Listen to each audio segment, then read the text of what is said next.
வணக்கம். தலைப்புச் செய்திகள். பொருளாதார வளர்ச்சியை துரிதப்படுத்துவதே மத்திய அரசின் நோக்கம். நிதியமைச்சர் அருண் ஜேட்லி. மனத்தின் குரல். பிரதமர் நரேந்திர மோடி வானொலியில் நாட்டு மக்களுடன் நாளை உரையாடுகிறார்.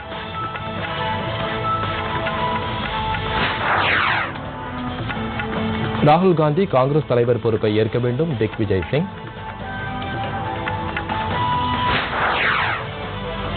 தமிழ்நாடு காங்கிரஸ் கமிட்டி தலைவராக EVKS இளங்கோவன் நியமனம்.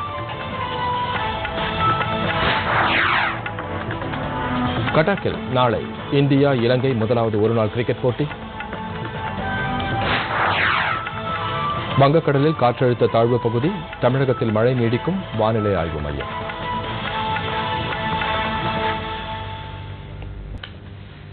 விரிவான செய்திகள். பிரதமர் நரேந்திர மோடி நாளை வானொலி மூலம் நாட்டு மக்களுடன் உரையாடி பல்வேறு பிரச்சனைகளில் கருத்துக்களை பகிர்ந்து கொள்கிறார். மனத்தின் குரல் என பெயரிடப்பட்டுள்ள இந்த வானொலி பேச்சு நாட்டு மக்களுடன் பிரதமர் தொடர்பு கொள்வதற்கு ஒரு புதுமையான வழிமுறையாகும். நாளை இடம்பெறுவது பிரதமர் மோடியின் 2வது வானொலி உரை. கடந்த மாதம் 3ஆம் தேதி பிரதமர் நாட்டு மக்களிடம் வானொலி மூலம் முதல் முறையாக உரையாற்றினார். இந்த நிகழ்ச்சி அனைத்து வானொலி சேவைகள் மூலமாகவும் நாளை காலை 11 மணிக்கு ஒலிபரப்பாகும். இந்த உரை அகில இந்திய வானொலியின் இணையதளத்திலும் கிடைக்கும்.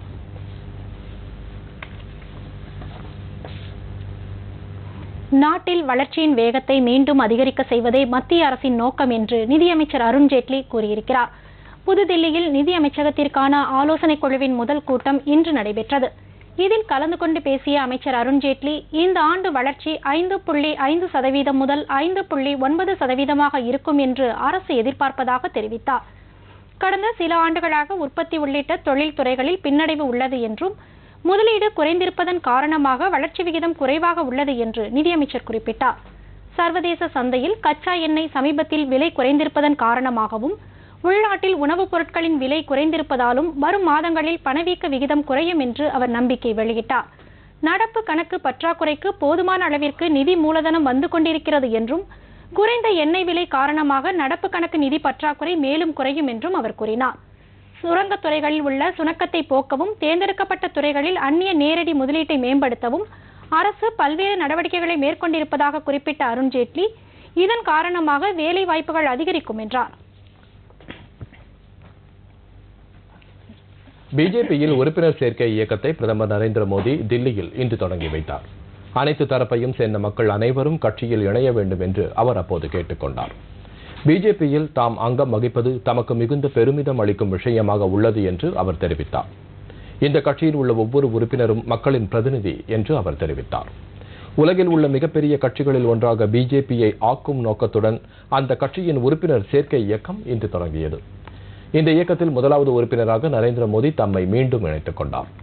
இந்த நிகழ்ச்சியில் கலந்து கொண்டு பேசிய பிஜேபி தலைவர் அமித்ஷா, மக்கள் இந்த கட்சியில் எளிதாக இணைய வசதியாக கட்டணமில்லா தொலைபேசி ஒன்று அறிமுகப்படுத்தப்படும் என்றார். सामान्य सदस्यता अभियान से जुड़ने की ताकत से ज्यादा ताकतवर है, क्योंकि इसके बाद डिजिटल टेक्नोलॉजी के माध्यम से वो 24 घंटे कनेक्ट रहेगा सदस्य बनने का, यानी पार्टी की हर गतिविधि से जुड़ा रहेगा. आज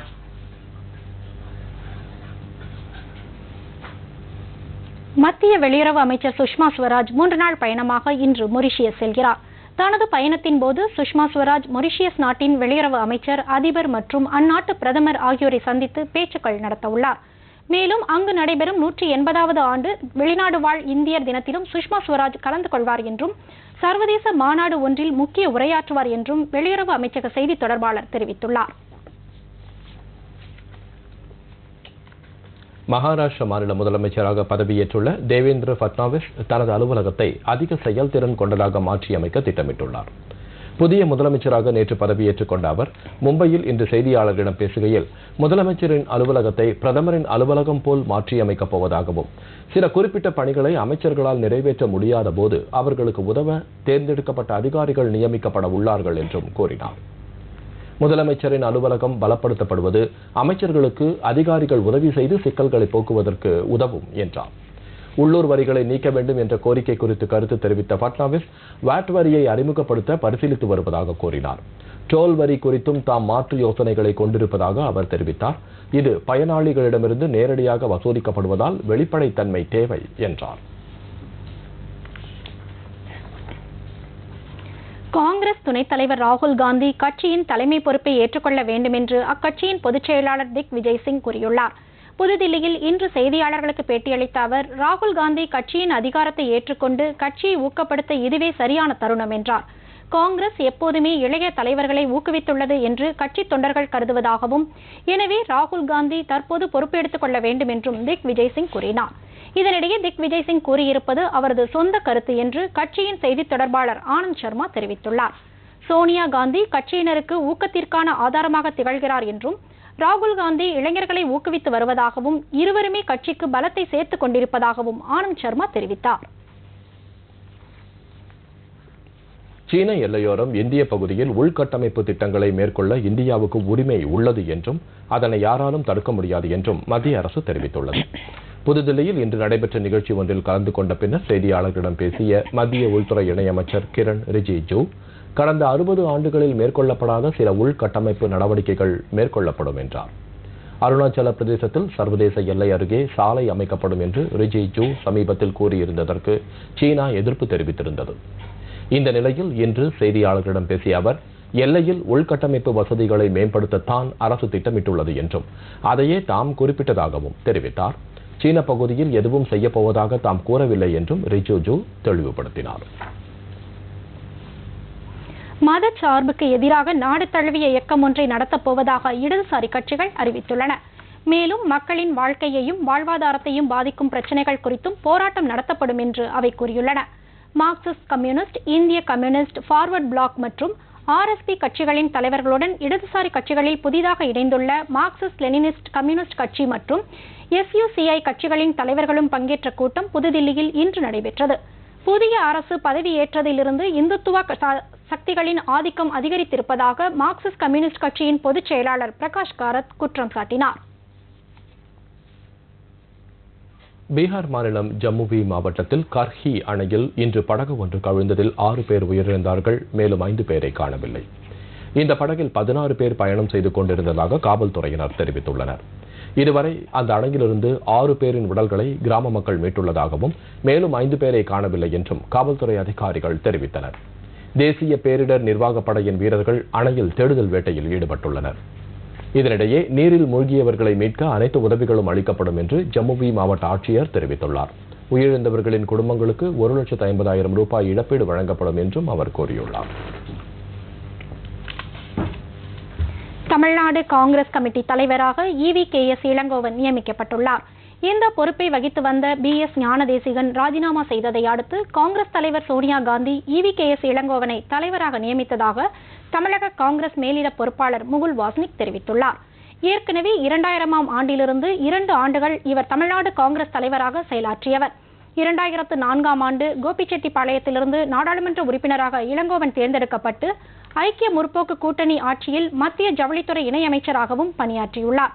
சென்னையில் செய்தியாளர்களிடம் பேசிய இளங்கோவன், காங்கிரஸ் மேலிட எதிர்பார்ப்புக்கு ஏற்றவாறு பணியாற்றப் போவதாகவும் கட்சியை வலுப்படுத்தவும் ஒற்றுமையை ஏற்படுத்தவும் மூத்த தலைவர்களை சந்தித்து பேசப் போவதாகவும் கூறினார்.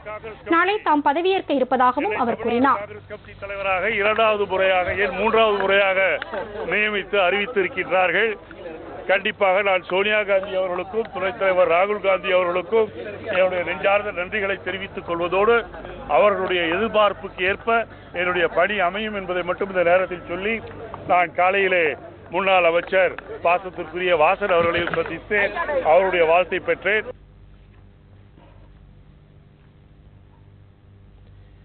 காங்கிரஸ் தலைமையின் செயல்பாடு சில ஆண்டுகளாக தொண்டர்களின் மனநிலைக்கு மாறாக இருப்பதாக முன்னாள் மத்திய அமைச்சரும் காங்கிரஸ் மூத்த தலைவர்களில் ஒருவருமான GK வாசன் கூறியுள்ளார். சென்னையில் இன்று செய்தியாளர்களிடம் பேசிய அவர், நாடாளுமன்ற தேர்தல் தோல்விக்கு பிறகு தமிழக காங்கிரஸை கட்சி மேலிடம் கண்டுகொள்ளவில்லை என்றும் தமிழக மக்களின் நலனையும் புறக்கணித்தது என்றும் குற்றம் சாட்டினார். தனி கட்சி அமைப்பது தொடர்பான கேள்விக்கு பதிலளித்த வாசன், வரும் 3ஆம் தேதி அதிகாரப்பூர்வமாக அறிவிப்பு வெளியிட இருப்பதாகவும் இதற்காக தாம் தொண்டர்களையும் கட்சி நிர்வாகிகளையும் சந்தித்து கருத்து கேட்டு வருவதாகவும் கூறினார்.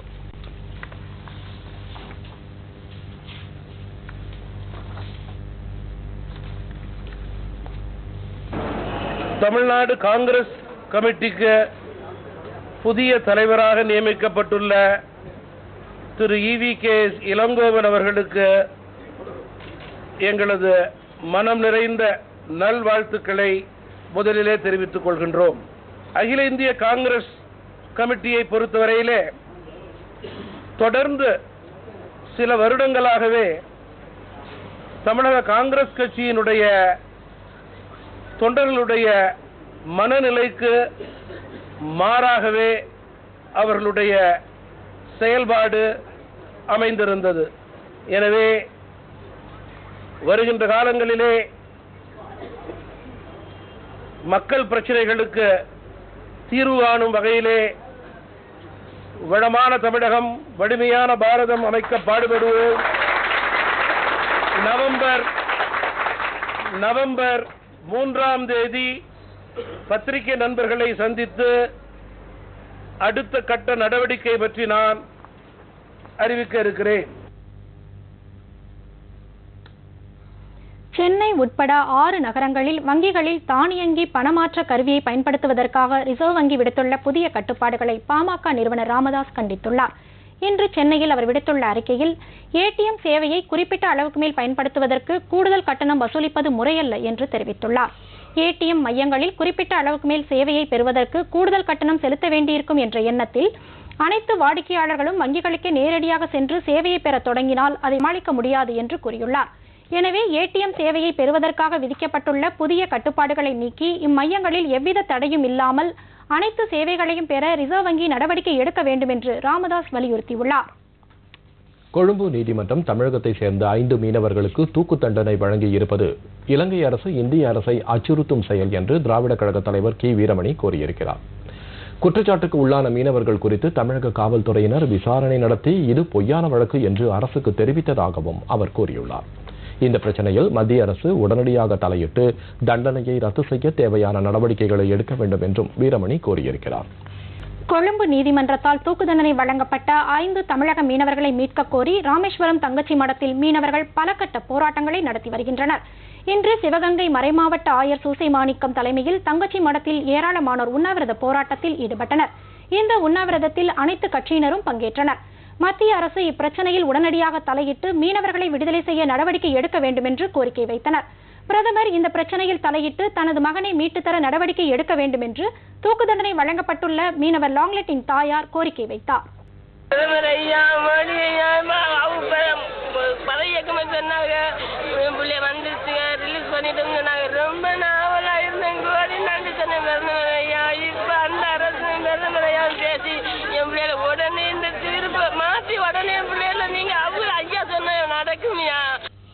அடுத்து வருவது உலக செய்திகள்.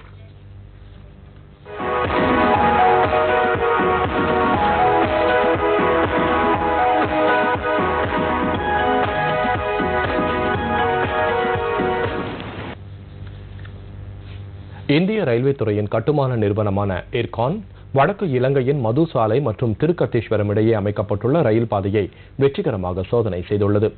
இது தொடர்பாக இலங்கையில் உள்ள இந்திய தூதரகம் வெளியிட்டுள்ள செய்தியில் 26 கிலோமீட்டர் தொலைவிலான இந்த ரயில் பாதை 252 கிலோமீட்டர் தொலைவிலான வடக்கு ரயில் பாதை திட்டத்தின் கீழ் அமைந்துள்ளது என்றும் இதனை $800 மில்லியன் செலவில் இர்கான் அமைத்துள்ளது என்றும் தெரிவிக்கப்பட்டுள்ளது. இந்த ரயில் பாதை அடுத்த ஆண்டு தொடக்கத்திற்குள் தலைமன்னார் வரை விரிவுபடுத்தப்பட உள்ளது. தலைமன்னார் வரை ரயில் பாதை அமைத்து முடிக்கப்பட்டால் அது தலைமன்னார் மற்றும் ராமேஸ்வரம் இடையே கப்பல் போக்குவரத்தை மீண்டும் தொடங்க உதவும் என்று அந்த செய்திக்குறிப்பு தெரிவிக்கிறது. கடந்த மாதம் பாலை யாழ்ப்பாணம் இடையே அமைக்கப்பட்ட ரயில் பாதை இலங்கை அதிபர் மஹிந்த ராஜபக்சேவால் தொடங்கி வைக்கப்பட்டது. நேபாள் தலைநகர் காட்மண்டு அருகே நிகழ்ந்த பேருந்து விபத்தில் 10 பயணிகள் உயிரிழந்தனர், 30 பேர் காயமடைந்துள்ளனர். இறந்தவர்களில் ரஷ்யாவைச் சேர்ந்த ஒரு பெண் பயணியும் இருந்ததாக தெரிகிறது. 2 ஓட்டுநர்களில் ஒருவர் அதிவேக கதியில் சென்று கொண்டிருந்ததாகவும் கட்டுப்பாடு இழந்த நிலையில் 2 பேருந்துகளும் ஒன்றோடு ஒன்று மோதிக்கொண்டதாகவும் தகவல்கள் தெரிவிக்கின்றன.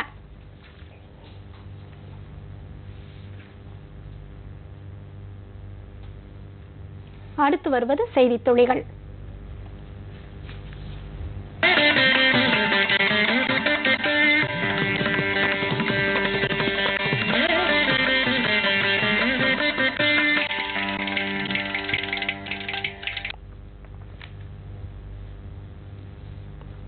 தருமபுரி மாவட்டத்தில் மழை வெள்ளத்தால் பாதிக்கப்பட்ட பாலக்கோடு வட்டத்திற்கு உட்பட்ட பகுதிகளை தமிழக உயர்கல்வித்துறை அமைச்சர் பி பழனியப்பன் இன்று நேரில் பார்வையிட்டு சீரமைப்பு பணிகளை ஆய்வு செய்தார். பஞ்சப்பள்ளி பகுதியில் உள்ள மலையில் பெய்த கனமழையை அடுத்து அங்கு காட்டாறு உருவாகியது.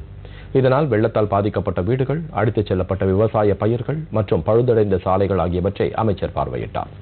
மேலும் பஞ்சப்பள்ளி, ஏரி பஞ்சப்பள்ளி, ராமன்கொட்டாய், கல்லாகரம் உள்ளிட்ட பாதிக்கப்பட்ட பகுதிகளில் மாவட்ட நிர்வாகத்தின் சார்பில் மேற்கொள்ளப்பட்டு வரும் சீரமைப்பு பணிகளையும் அமைச்சர் நேரில் ஆய்வு செய்தார். ஆய்வின் போது மாவட்ட ஆட்சித்தலைவர் விவேகானந்தன், சட்டமன்ற உறுப்பினர் அன்பழகன் ஆகியோர் உடனிருந்தனர்.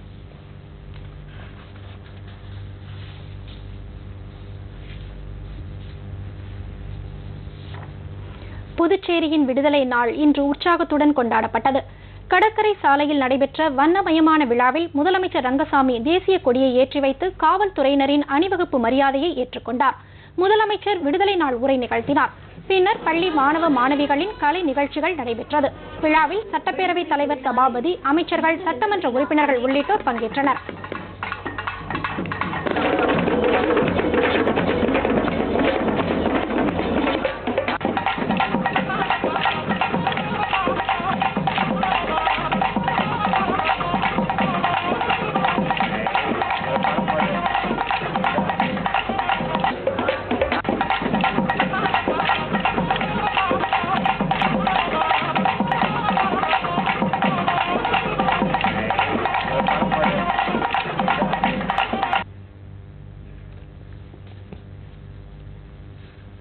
விஜயா வங்கியின் 84வது நிறுவன நாள் விழா நேற்று சென்னையில் நடைபெற்றது.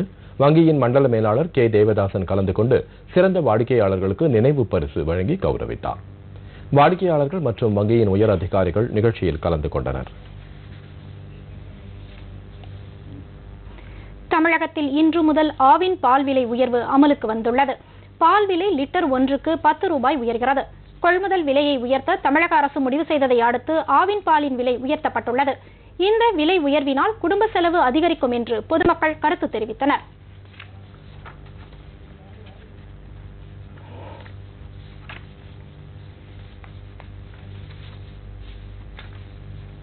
பால் விலை ஏறினதை பற்றி பிரச்சனை இல்லை. ஆனால் பொதுமக்களுக்கு பாதிப்பு, எல்லாருமே அதை எதிர்க்கணும். இப்போ ஒரு டீ 7 ரூபா விற்கிறாங்க, உடனே 8 ரூபா ஆகிடுவாங்க. வீட்டுக்குன்னு பார்த்தீங்கன்னா 1 லிட்டரு 10 ரூபா ஏறியுது. அது மாதமான பார்த்தீங்கன்னா 1 லிட்டர் பால் வாங்கினா கூட 300 ரூபா எக்ஸ்ட்ரா வருது. எங்களுக்கு பட்ஜெட்டில் ரொம்ப கஷ்டமாக தான் இருக்கும். இது அரசாங்கம் ஒரு பரிசீலனை பண்ணி குறைச்சதுன்னா எங்களுக்கு சந்தோஷமாக இருக்கும். இன்னையிலேருந்து பால் விலை 10 ரூபா 1 லிட்டரு ஏறிச்சு. அதனால பொதுமக்கள் ரொம்ப அவசியப்படுறாங்க. அது கவர்மெண்ட்டாக பார்த்து உங்களுக்கு கம்மி பண்ணி ரொம்ப நல்லாயிருக்கும்.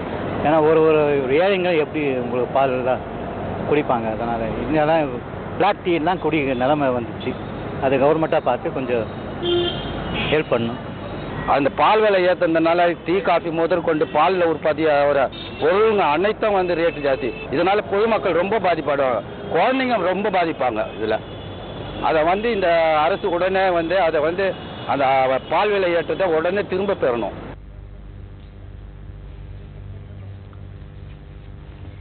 சேலம் ரயில்வே கோட்ட அலுவலகத்தில் 1 கோடி ரூபாய் மதிப்பில் சூரிய ஒளி மின் உற்பத்தி மையம் அமைக்கப்படும் என்று அதன் கோட்ட மேலாளர் சுப்ரான்சு கூறியிருக்கிறார். சேலம் ரயில்வே கோட்டம் தொடங்கி 7 ஆண்டுகள் நிறைவடைந்ததையொட்டி செய்தியாளர்களிடம் பேசிய அவர், கோவை ரயில் நிலையத்தில் ஒருங்கிணைந்த பாதுகாப்பு திட்டத்தின் கீழ் 4 கோடி ரூபாய் மதிப்பில் சிசிடிவி உள்ளிட்ட பாதுகாப்பு உபகரணங்கள் அமைக்கப்பட உள்ளதாக தெரிவித்தார். நீலகிரி மலை ரயில் இயக்கத்தினை மேலும் மேம்படுத்தும் வகையில் ரயில்வே தலைமையகத்திலிருந்து நிபுணர் குழு ஆய்வு செய்ய உள்ளதாகவும் அவர் தெரிவித்தார். நவீன பாதுகாப்பு வசதிகளுடன் சென்னையிலிருந்து கோவைக்கு முதல் முறையாக இன்று இயக்கப்பட்ட சதாப்தி ரயிலையும் அவர் ஆய்வு செய்தார்.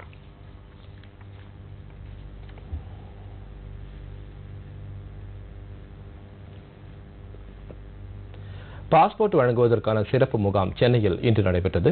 சென்னை சாலிகிராமம், நெல்சன் மாணிக்கம் சாலை மற்றும் தாம்பரம் பகுதிகளில் நடைபெற்ற இந்த சிறப்பு முகாம்களில் 1700 விண்ணப்பங்கள் பரிசீலிக்கப்பட்டதாக பாஸ்போர்ட் மண்டல துணை அதிகாரி கோபிநாத் தெரிவித்தார்.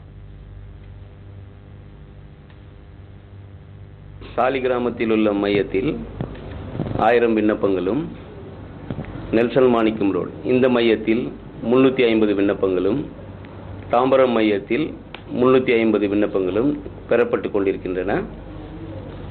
இந்த விடுமுறை நாட்களில் நடத்தப்படும் இந்த முகாமால் பொதுமக்கள் பயனடைகிறார்கள், விண்ணப்பதாரர்கள் பயனடைகிறார்கள். பாஸ்போர்ட் வேண்டி விண்ணப்பிப்பவர்கள் இந்த நாளை பயன்படுத்தி பாஸ்போர்ட் விண்ணப்பங்களை சமர்ப்பிக்கலாம். இதுபோன்ற சிறப்பு முகாம்கள் தங்களுக்கு மிகவும் பயனளிப்பதாக பொதுமக்கள் கருத்து தெரிவித்தனர். ஒரு கஷ்டமே இல்லை, எல்லாத்துக்குமே கைட்லைன்ஸ் இருக்குது. எல்லா கவுண்டர் நம்பர் கொடுத்து இது டோக்கன் நம்பர் கொடுத்து எல்லாமே ஈஸியாக இருக்குது பண்ணுறதுக்கு. இது மாதிரி பண்ணிங்கன்னா ரொம்ப இல்லை மக்களுக்கெல்லாம் ரொம்ப யூஸ்ஃபுல்லாக இருக்கும். ரொம்ப சிரமம் இல்லாமல் லீவு நேரத்தில் வச்சுருக்கிறதுக்கு ரொம்ப மக்களுக்கு ரொம்ப வசதியாக இருக்குது. ரொம்ப ஆச்சரியப்படக்கூடிய அளவுக்கு ரொம்ப லேசான முறையில் அமைச்சு கொடுத்துருக்காங்க. உண்மையிலேயே இது பாராட்டக்கூடிய விஷயம். இது போன்ற ஒரு அதிகமாக வரவேற்கத்தக்கூடியதாக இருக்கின்றது. தமிழ்நாட்டில் மதுபானங்களின் விலை இன்று முதல் உயர்த்தப்பட்டுள்ளது. கொள்முதல் விலை உயர்த்தப்பட்டதன் காரணமாக இந்த விலை உயர்வு அமல்படுத்தப்பட்டதாக செய்திகள் தெரிவிக்கின்றன. இந்த விலை உயர்வு குறித்த கருத்துக்கள் சில.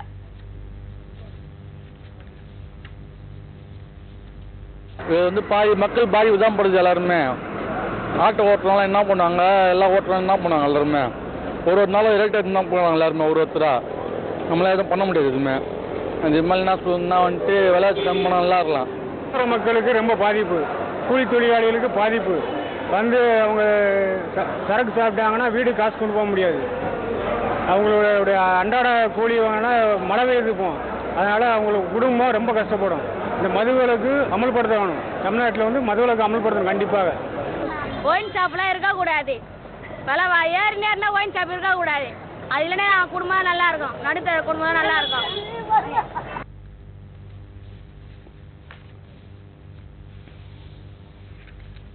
வரும் 10ஆம் தேதி முதல் 17ஆம் தேதி வரை ஷீரடி சாயிபாபா தரிசனத்திற்கு சிறப்பு ரயில் இயக்கப்பட உள்ளது.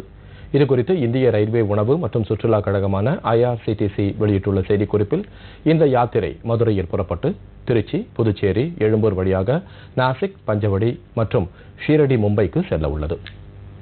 இந்த சிறப்பு ரயிலில் 700 பேர் பயணம் செய்யலாம். பயணிகளுக்கு தென்னிந்திய சைவ உணவு தயாரித்து வழங்க ஏற்பாடு செய்யப்பட்டுள்ளது. இந்த பயணத்திற்கு 7,280 ரூபாய் கட்டணம் ஆகும். ஆனால் மேலும் 15,760 மற்றும் 21,700 ரூபாய் திட்ட கட்டணங்களும் இதில் உள்ளன என்று அந்த செய்திக்குறிப்பு தெரிவிக்கிறது.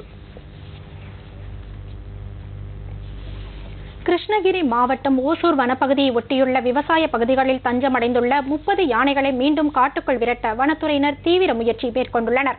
நேற்று முதல் இந்த பகுதியில் தஞ்சமடைந்துள்ள இந்த யானைகளில் 2 யானைகள் குட்டிகள் என்பதால் அந்த யானைகளை விரட்டும் முயற்சிகளில் வனத்துறையினர் பாதுகாப்புடன் ஈடுபட்டுள்ளனர். இந்த பகுதியில் விவசாயிகள் நெல், ராகி, தக்காளி ஆகியவற்றை அதிக அளவில் பயிர் செய்திருப்பதுடன் அந்த பயிர்களுக்கு சேதம் ஏற்படாமல் யானைகளை விரட்ட மிகுந்த முன்னெச்சரிக்கையுடன் வனத்துறையினர் ஈடுபட்டுள்ளனர்.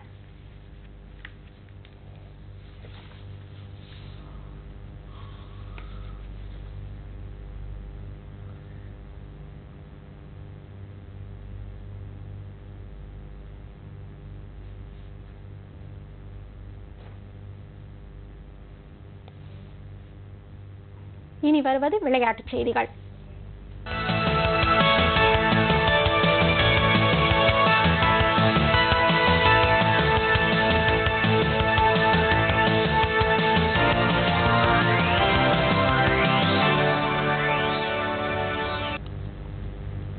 இந்தியா இலங்கை அணிகளுக்கு இடையிலான முதலாவது ஒருநாள் கிரிக்கெட் போட்டி நாளை கட்டாக்கில் நடைபெறுகிறது.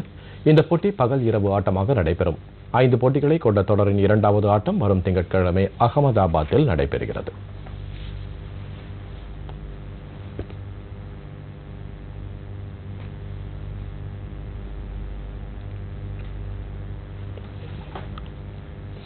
அடுத்து வருவது வானிலை.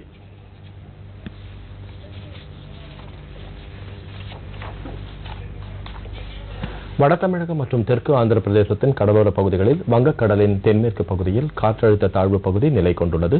இதன் காரணமாக கடலோர தமிழகத்திலும் புதுச்சேரியிலும் நாளை மழை பெய்யும் என்றும், நாளை மறுநாள் தமிழகம் முழுவதிலும் பரவலாக மழை பெய்யும் என்றும் சென்னை வானிலை ஆய்வு மையம் தெரிவித்துள்ளது. தமிழகத்தின் உட்பகுதிகளில் அடுத்த 2 நாட்களுக்கு பரவலாக மழை பெய்யும் என்றும், சென்னை மற்றும் புறநகர் பகுதிகளில் வானம் மேகமூட்டத்துடன் காணப்படும் என்றும், ஒரு சில இடங்களில் மழை பெய்யலாம் என்றும் சென்னை வானிலை ஆய்வு மையம் கூறுகிறது.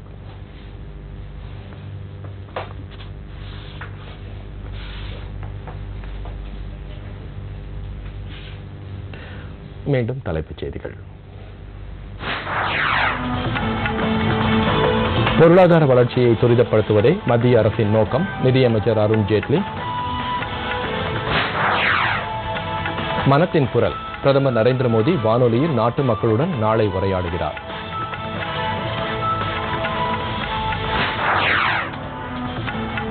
ராகுல் காந்தி காங்கிரஸ் தலைவர் பொறுப்பை ஏற்க வேண்டும், திக்விஜய் சிங்.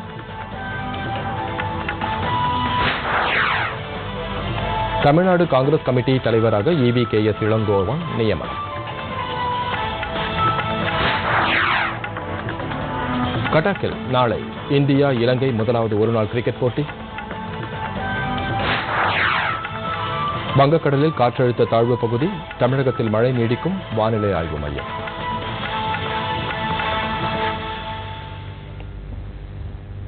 இந்த செய்தி அறிக்கை இத்துடன் நிறைவு பெறுகிறது. மீண்டும் அடுத்த செய்தி அறிக்கை இன்றிரவு 10 மணிக்கு. வணக்கம்.